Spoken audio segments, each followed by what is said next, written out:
વડોદરા શહેરના 4 દરવાજા વિસ્તારમાં ટ્રાફિક સમસ્યા હવે રાજકીય અને પોલીસ તંત્ર વચ્ચેના ખુલ્લા વિવાદમાં બદલાઈ રહી છે. માત્ર ટ્રાફિક જ નહીં પરંતુ દબાણની સમસ્યા પણ યથાવત રહેતા મુદ્દો વધુ ગંભીર બન્યો છે. મુખ્ય માર્ગ પર પાર્ક કરાયેલા વાહનોને ઈ-મેમો ફટકારાતા મામલો વધુ ઉગ્ર બન્યો. આ દરમિયાન કોર્પોરેટર, પૂર્વ કોર્પોરેટર અને પીઆઈ એચ.એલ. આહિર વચ્ચે તીવ્ર બોલાચાલી થઈ હોવાનું સામે આવ્યું છે.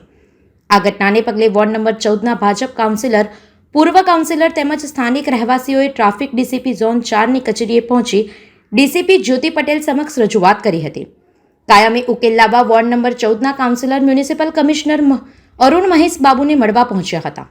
કમિશનરે આગામી 2 થી 3 દિવસમાં પોલીસ વિભાગ, ટ્રાફિક વિભાગ અને પાલિકાના અધિકારીઓ સાથે સંકલન બેઠક યોજી કાયમી નિરાકરણ લાવવાનું આશ્વાસન આપ્યું હતું. કમિશનરશ્રીએ પણ કીધું છે કે એ લોકો પણ એક્શનમાં જ છે અને એ પણ પોલીસ કમિશનર સાથે વાત કરીને અને આમાં પણ એ તાત્કાલિક ધોરણે કોઈ નિર્ણય લેશે અને દબાણો દૂર થાય અને ટ્રાફિકની સમસ્યા દૂર થાય એનો પૂરતો પ્રયત્ન કરશે. કાઉન્સિલરનું સાંભળતા નહીં, પોલીસ તંત્ર સાંભળતા નથી, પાલિકા તંત્ર સાંભળતા નથી. આ દુઃખની વાત છે.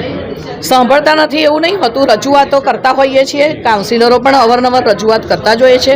તે વખતે એવું હોય છે કે કોઈ પણ અમુક કારણોસર દબાણો દૂર થતા હોય છે, પાછા દબાણો આવી જતા હોય છે અને આનો આ પ્રોસેસ ચાલુ ને ચાલુ રહેતો હોય છે. એટલે આ વખત અમે એવું કીધું કે પ્રોસેસ ચાલુ કન્ટિન્યુઅસ રાખો એટલે દબાણો સંપૂર્ણપણે દૂર થઈ જાય અને જે ટ્રાફિકની સમસ્યા છે એ પણ દૂર થઈ જાય. કમિશનરને મળવા આજે આવ્યા હતા. આજે અમે અમારા સાથી કાઉન્સિલર જેલમબેન, નંદાબેન, પૂર્વ કાઉન્સિલર વિજયભાઈ, મિનેશભાઈ, અમારા પ્રમુખ મહામંત્રી, જે 2-3 દિવસથી આજે 4 દરવાજા વિસ્તારમાં જે સમસ્યાઓ થઈ રહી છે, જે વર્ષો જૂની સમસ્યાઓ છે કે દબાણની નાની એક્શન તો લેવાય છે પણ જ્યારે એક્શન લીધા પછી પાછી એની જ પરિસ્થિતિ થઈ જાય છે.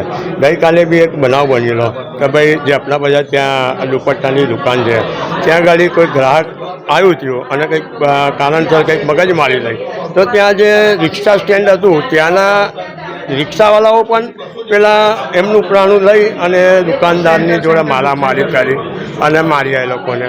એટલે અમે કમિશનરશ્રીને મળવા આવ્યા હતા કે ભાઈ આ જે દબાણની સમસ્યા છે, ટ્રાફિકની સમસ્યા છે, જે જૂનું બસ સ્ટેન્ડ હતું ત્યાં આગળ પણ જે ડિવાઇડર કરી અને જે રસ્તો રોકેલો છે એવો પણ અમને કરી આપો.